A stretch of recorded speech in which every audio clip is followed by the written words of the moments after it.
It is well that hay fever and colds do not obtain in the healthful vicinity of Cactus City, Texas, for the dry goods emporium of Navarro and Platt situated there is not to be sneezed at.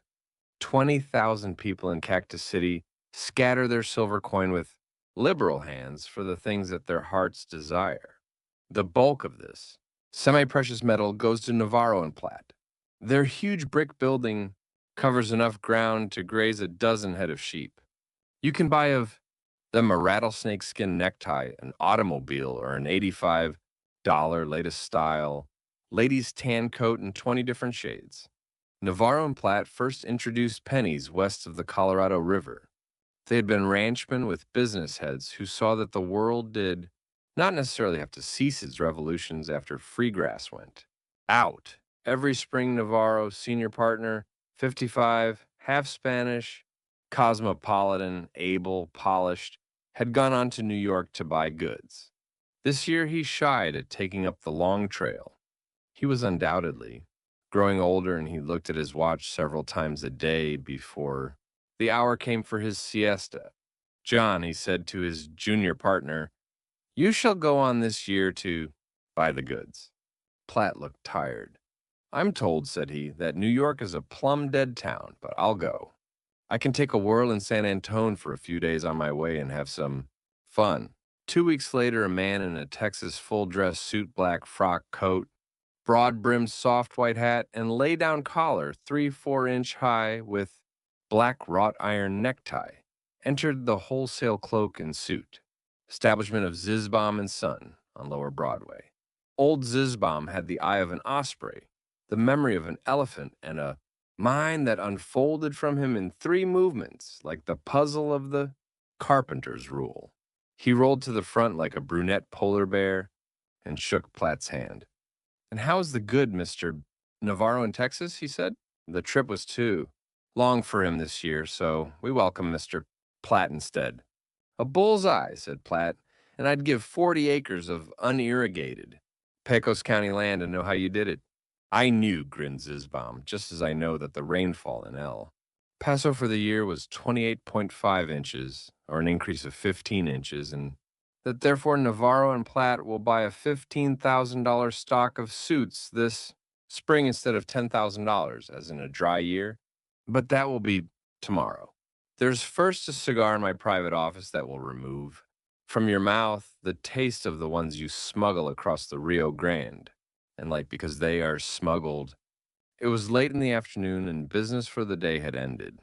Zizbaum left Platt with a half-smoked cigar and came out of the private office to Son, who was arranging his diamond scarf pin before a mirror, ready to leave. Abey, he said, you will have to take Mr. Platt around tonight and show him things. They are customers for 10 years. Mr. Navarro and we played chess every moment of spare time when he came. That is good, but Mr. Platt is a young man, and this is his first visit to New York. He should amuse easily. All right, said Abby, screwing the guard tightly on his pin. I'll take him on. After he's seen the Flatiron and the head waiter at the Hotel Astor and heard the phonograph play Under the Old Apple Tree, it'll be 10:30 and Mr. Texas will be ready to roll up in his blanket. I've got a supper engagement at 11:30, but he'll be all to the Mrs. Winslow before then. The next morning at 10, Platt walked into the store ready to do business. He had a bunch of hyacinths pinned on his lapel. Zizbaum himself waited on him. Navarro and Platt were good customers and never failed to take their discount for cash. And what did you think of our little town? Asked Zizbaum with the fatuous smile of the Manhattanite. I shouldn't care to live in it, said the Texan.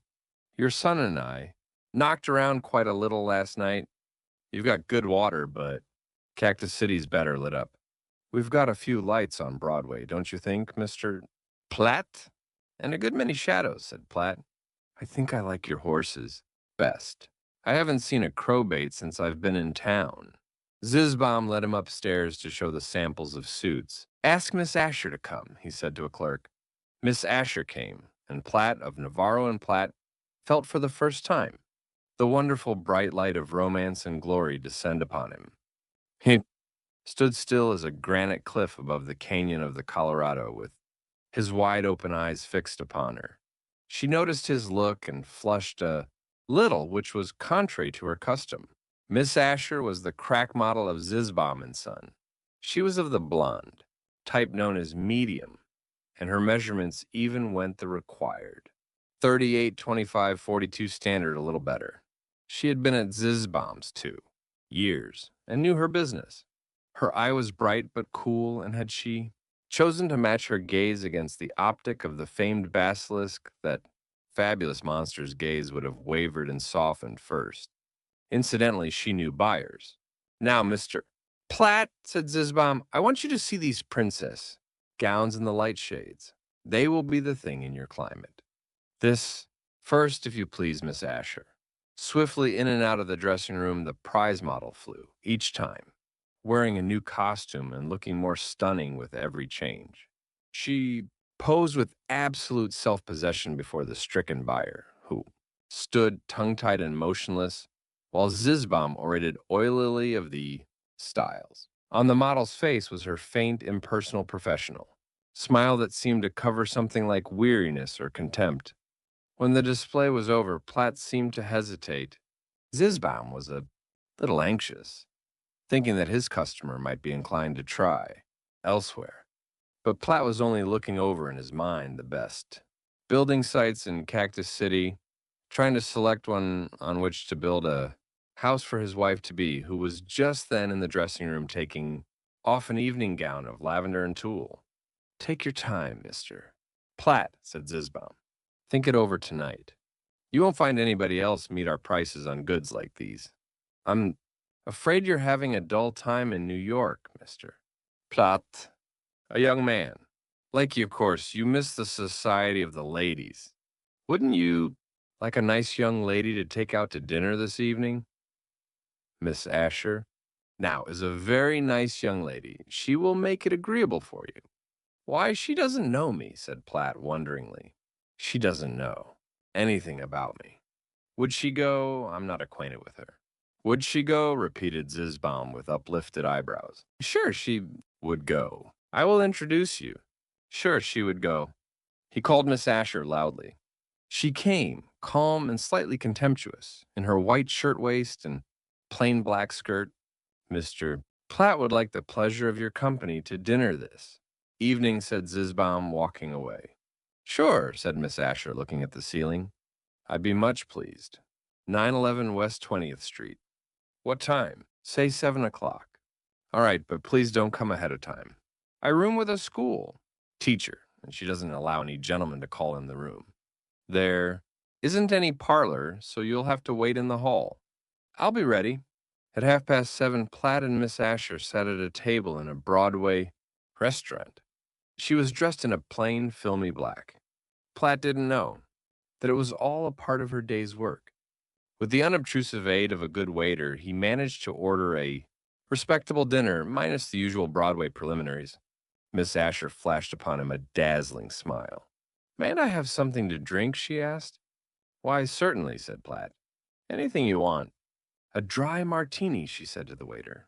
When it was brought and set before her, Platt reached over and took it away. What is this? He asked. A cocktail, of course. I thought it was some kind of tea you ordered. This is liquor. You can't drink this. What is your first name?